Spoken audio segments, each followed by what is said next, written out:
Hello mga kabayan, ngayon po mag-uulam tayo ng munggo.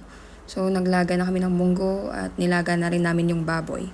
So ngayon sa video na to, nagsusutay na lang kami ng garlic, tapos onion and pork. Kasi nagsasawa na kami sa ulam namin dito sa UAE. So na-miss namin yung pork, so nag-try kami ng munggo.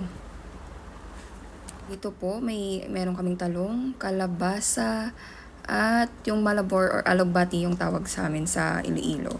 So may kamatis din and sili para medyo maanghang. Mahilig kasi kami sa maanghang. So nilunod na po namin yung kamatis. And later we will transfer po. So ngayon po nilipat namin sa isang lutuan. So saan kami naglaga ng munggo. Tapos nilunod na rin namin yung nor pork.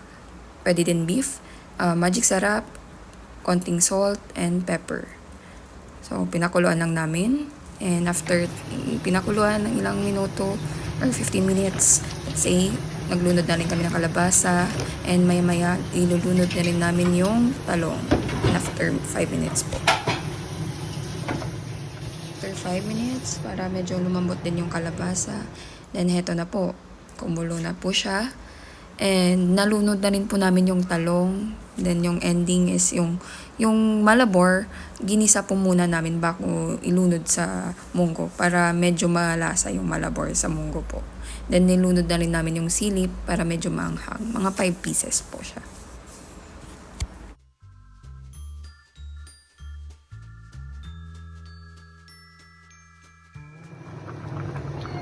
Yung malabor po ginisa namin para mag-add din ng flavor sa may munggo.